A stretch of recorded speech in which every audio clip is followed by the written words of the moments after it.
Good morning. I am Steve Weber, and welcome to the American Gumption Morning Show on Monday, January 25th, show number 113, lucky 113. All righty. So, hey, I got a great week scheduled. Planning to do 5 shows. Have guests scheduled for Tuesday, Wednesday, Thursday, and Friday. I'm planning to do a live show, but we'll see what happens. I expect that I'll be here then. So this will be the first time in 2021 that I'm doing 5 shows. I've been doing 4 shows the last couple of weeks, and that's been a good little change of pace as the year began. Alrighty, so no guest today. Today will be an abbreviated show. I expect it to go probably around 30 minutes or so. Got a monologue planned. The lone wolf. Oh. So anyway, that's going to be the monologue, and I'm going to get into that just as soon as I tell you who's coming up this week. So I said Tuesday, Wednesday, Thursday, I have guests scheduled. So tomorrow, Dave Trombetta. Dave was the general manager of the Bubba Gump Shrimp Company when they opened their very first restaurant in Monterey in 1996. And then Dave and I, over the next 10, 12 plus years, ended up doing all of the grand openings together. And we were a tag team, a duo. And I did the Gump thing, and he did the straight man thing. So it's going to be a lot of fun tomorrow. We'll talk about the beginning days of Bubba Gumps and some of the adventures that we went on traveling overseas and throughout the country. A lot of good memories. So tomorrow is just going to be kind of a fun trip down memory lane as far as the early days of the Bubba Gump Shrimp Company. Alrighty, now Wednesday I have Wes Schaefer coming up. Now his brand is the Sales Whisperer.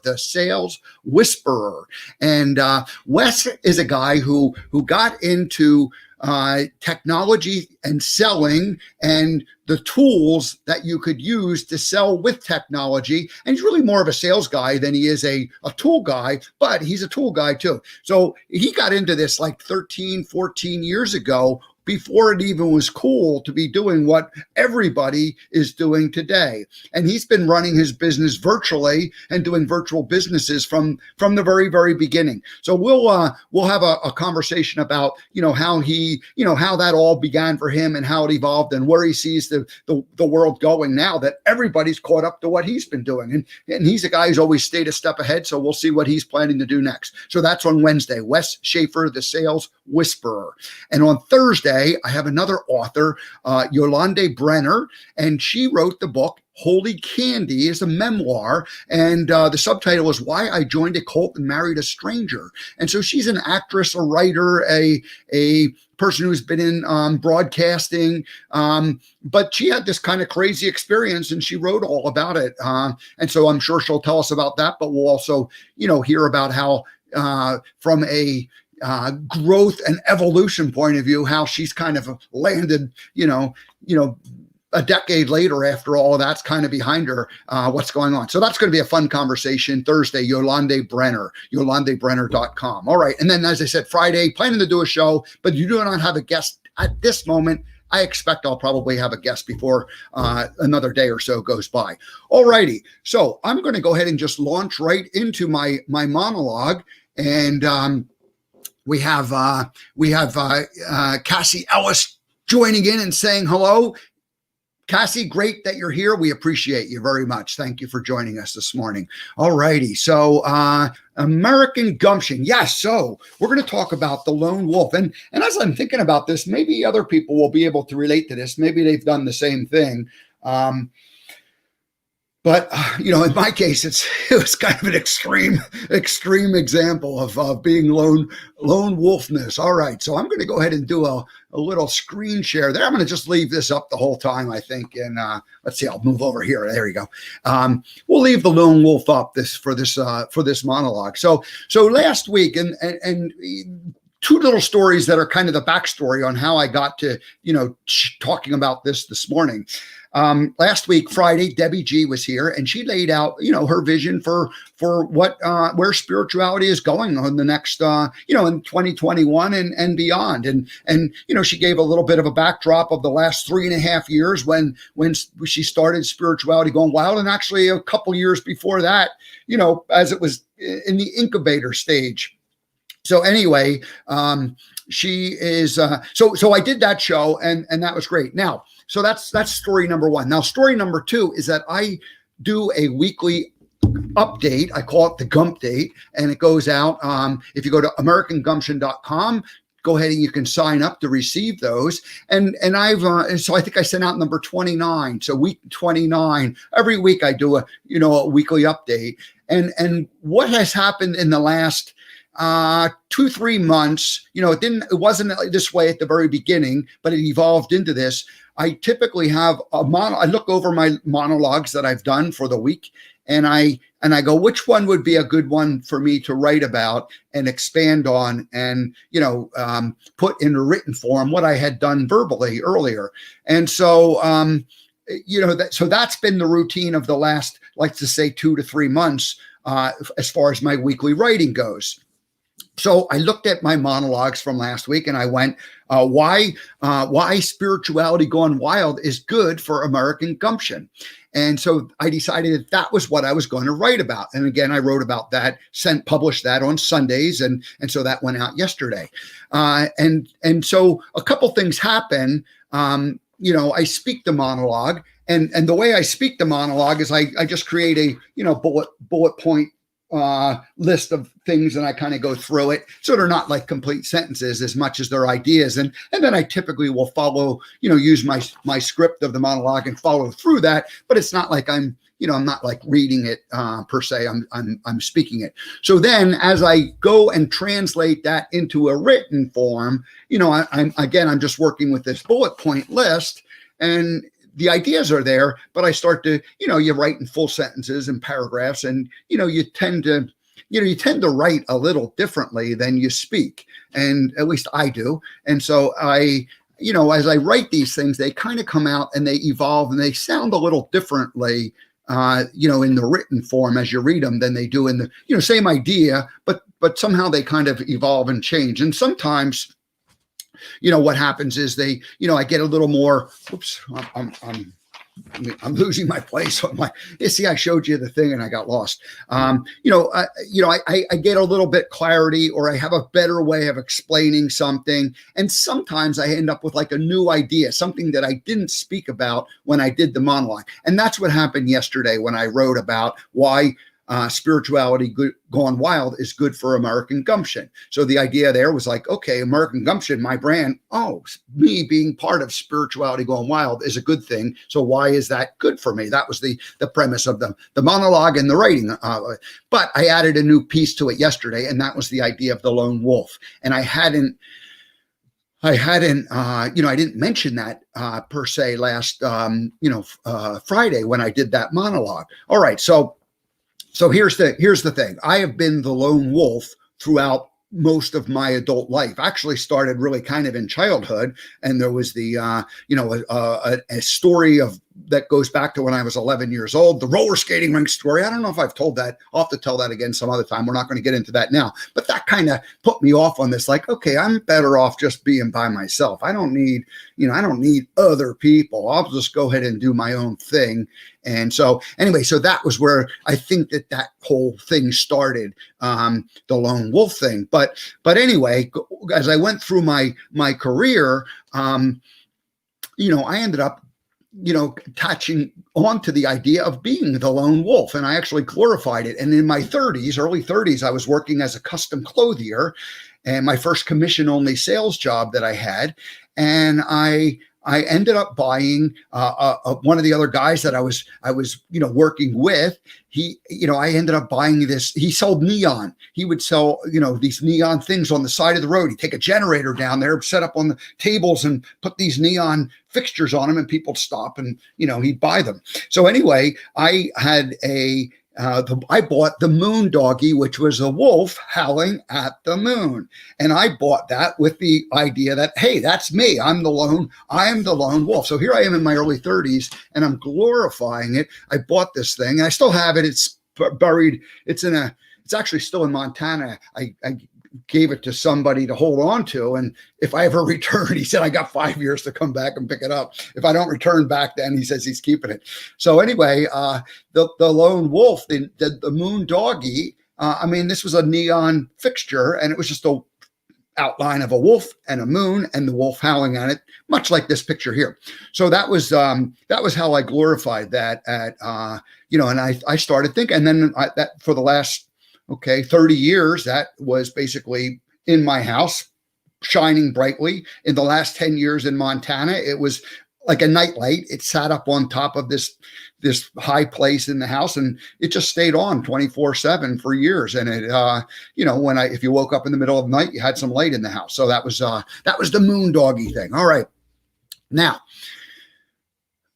Here's some examples of me being, actually living the lone wolf. 22 years old, I drive to California by myself, start a new life. And then, 27 years later, I end up driving to Montana, starting a new life, took 10 trips back and forth, by myself with a truck, trailers, it was like part of the adventure of going and doing this. So there was like these times that I did these pretty radical things where I was on my own, out there and, feeling like, oh my gosh, I'm all by myself. And most of my life, I was living in places where there were lots of other people around. And it wasn't like I was this hermit or complete, like isolation mode. But, for by and large, I lived my whole life as a lone wolf. And so I would join companies over the years, certainly the first 20 years of my career, I'd stay roughly 4 to 6 years with them. And I remembered a couple times, at the beginning, I always thought, oh, this is it. This is the company. And I would hang out with them and I was like committed to them. I was like wanting to be part of it and integrate in with them. And then, somewhere along the line, things would happen and you'd become a little disillusioned and then a lot disillusioned, and then you'd end up leaving and you go off and do something else. But I always remember at the beginning starting with the idea that, oh, I'm really committed to this. This is it. And I think for the most part, I always joined organizations that I felt committed to and believed in, truly. Simultaneous to that, there was this like little thing that was happening where I was also realizing that, well, maybe this isn't it, but it's good enough for now, or it's a good thing for me to go do right now. So I, early on, my naivete 20s, thought, oh, this is it. And then, as you went along and you were disappointed, you go, well, maybe not, this isn't it, but let's go for it. Even Bubblegum Shrimp Company, I was with them for 15 years and I certainly embraced that and was, full blown in on the whole thing. But it also got to the point where I realized that I was a hired gun and I was, part of the organization, but I had one specific role to play, and the leaders and the organization, I was like I was out on the fringes and the edge of it. I wasn't part of any of that. I was just doing this one, very important, role for them, but it was like sort of isolated out there. So even that was sort of like the lone wolf. And, think about just sitting on the bench by yourself, talking to people, 1 million people over a 15-year period, basically like an island out there by myself. And so anyway, that was, and I loved that. And it was great. And I was good at it and had a lot of fun doing all that. So, living conditions, shifting gears here a little bit. In 2000, I ended up buying this old dilapidated house and tore the whole thing apart and, started putting it back together and realized that it was going to take a lot longer than I thought it would take. And I ended up buying a travel trailer, setting it up in the backyard, and lived in the backyard for several years when the house was being, remodeled, until I ended up selling the place. And I ended up living in the backyard of a house in San Jose in downtown, and of course the weather was pretty nice. I mean, it got a little cold in the wintertime, but by and large, I was like kind of like camping, living outdoors for several years, and it was a lot of fun. But it was also lone wolf type adventure. People looked at me like I was a nut living down there. So anyway, and then up in Montana, I was in town, the town of Hamilton for the first 3 years, but then the next 8-9 years, I was up on the hill, and I was 7 miles out of town, and there were some neighbors around, but they were, you could see the houses, but they weren't like, I was kind of pretty much isolated up there, kind of a hermit lifestyle. And of course, town was just down the road, and there was people that I knew, and so I didn't feel like I was completely isolated. But I had a lot of time to, basically reflect and write and think and decide what I wanted to do when I grew up. I mean, that was really what that whole experience was all about, was deciding that. And so that was very lone wolf like, me doing that.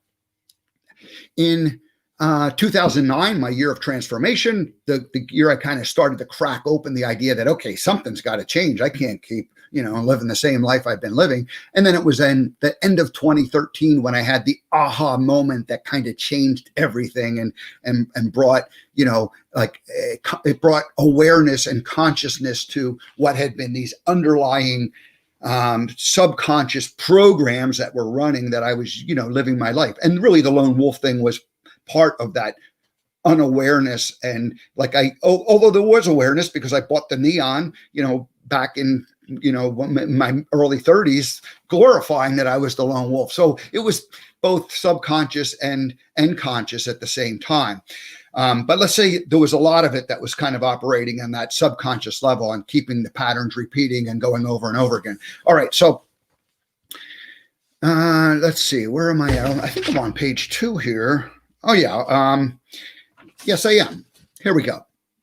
So kind of to summarize here, I would join lots of groups over the years, and I would be part of them. And if we were going to use wolf lingo, like I would show up as a lone wolf, and I would join the pack, and I would become a productive member of the pack. I would contribute. I would help out. I'd be a good soldier. I'd do what needed to be done. I'd play a specific role. But I would also kind of keep myself on the edges and the fringes of it, not really, immersed into it completely, kind of like always kind of keeping my options open in terms of, well, maybe there's something better going on and that sort of thing. So, and eventually what would happen is either the group decided that I didn't belong and they'd say, see you later. Or I would decide that, I didn't belong, and I would go off and do it. So I'm sharing that because I think there was this, like I said, there was like the desire to be a lone wolf was probably stronger than the desire to be like part of the pack. So I would join the pack, but I would always like kind of join knowing that, well, something better will come along down the road. And when that happens, then I'll go ahead and leave and do that. All right. So that's, that kind of brings us up to the last couple of years, to 2013, that aha moment, 2014, really like processing all that and going, oh my gosh, I've been living in this subconscious behavior for the last 30, 40 years with these programs running and me kind of repeating the same things over and over again. So the last couple of years since then, but it gets stronger and stronger and stronger. And ultimately the decision to leave Montana was a result of me deciding that, the lone wolf, that phase of my life is now over. It's time to, join a group that I can be a productive member, long-term, 60 years old, 62 years old today, not today, today's not my birthday, but today as of today, 62 years old. And, it's like, okay, I've got productive time left in me. Who am I going to be partnered with? I've got this whole lifetime of of skills and activities and work, who do I want to be partnered with for the next, 5 to 10 years that I can really make a contribution and make a difference with them. So now what's interesting about that, and let me back up and to say what's during that last couple of years, I started to ask myself things like, what am I really good at? What am I really good at? And what do I like to do? So what am I really good at? What do I like to do?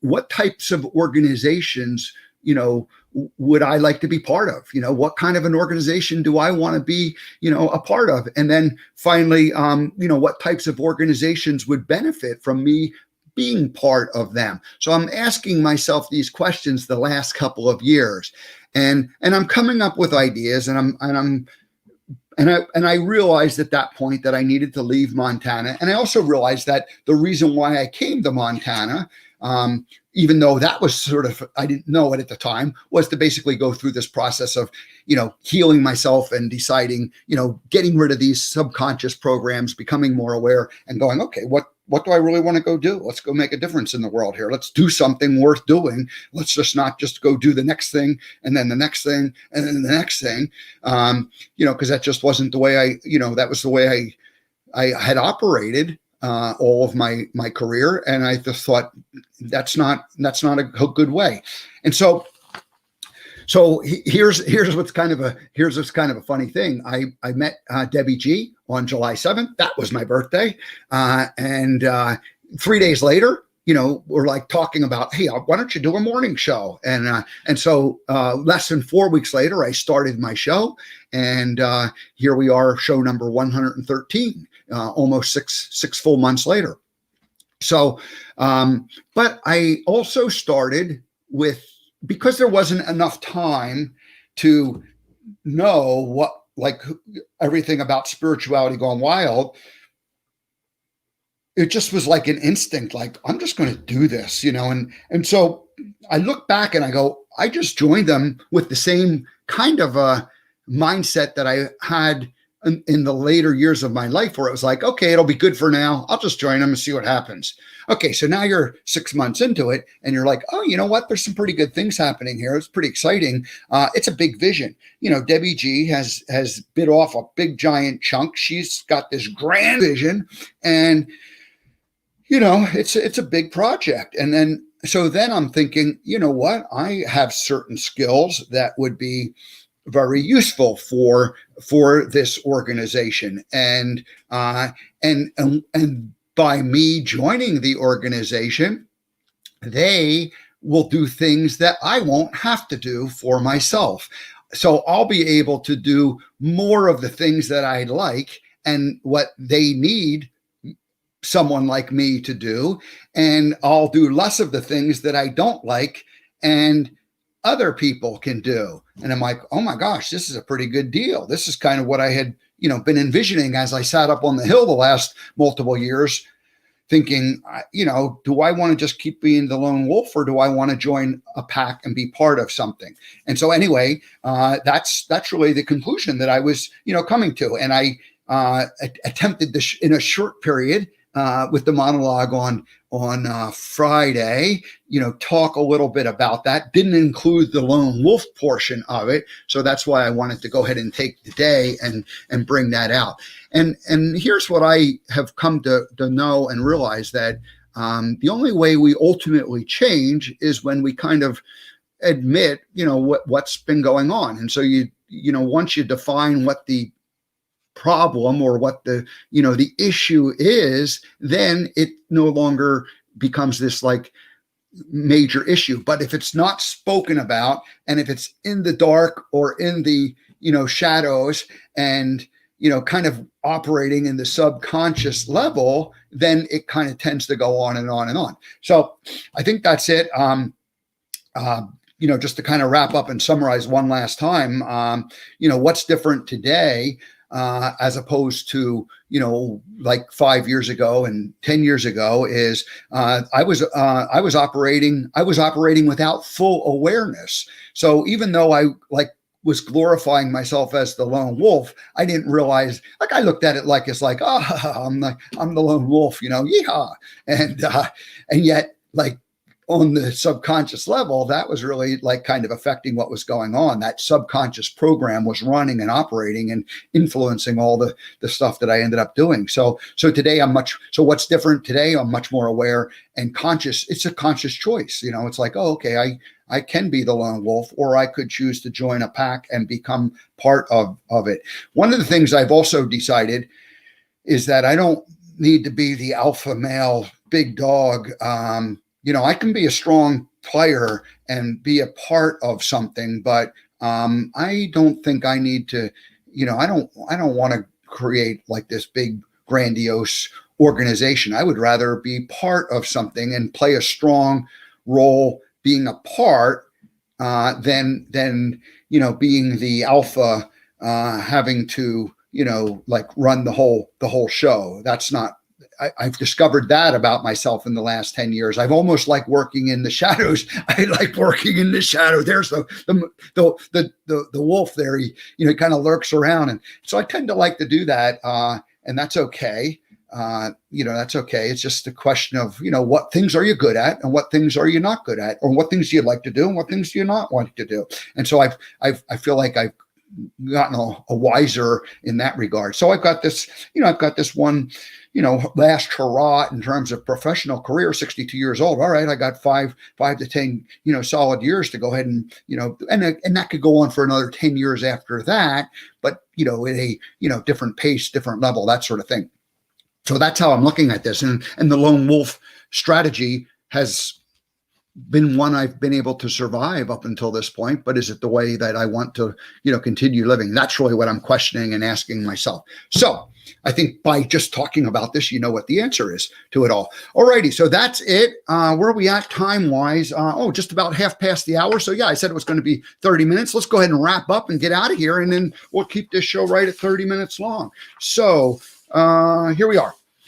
Tomorrow, Dave Trombetta, the general manager of the Bubba Gump Shrimp Company. The day he was the grand opening manager, I was the Forrest Gump guy sitting out on the bench on day one, March 29th, 1996. We're going to talk about that and all the other shenanigans that him and I did over the years. Wednesday, Wes Schaefer, the sales whisperer. Wes is a sales guy first and foremost, but he's a guy who works with technology tools for the last 12, 13, 14 years, way ahead of the curve back then. And now everybody's catching up. So it'll be interesting to see, how, where Wes is at and where he's going in the future as this whole, technology thing, keeps evolving. But sales and being an authentic sales dude, that never goes out of style. And that's really what Wes is first and foremost. And then Yolande Brenner on Thursday, author of her memoir, Holy Candy, Why I Joined a Cult and Married a Stranger. Alrighty, everybody, have a great rest of your day. Monday, I will see everybody tomorrow right here on the American Gumption Show. Have a good day. Let's see, we got Cassie just jumping in and giving some fun comments, and thank you very much, Cassie. Thanks for being here and commenting. Alrighty, everybody, have a great day. We'll see you tomorrow here.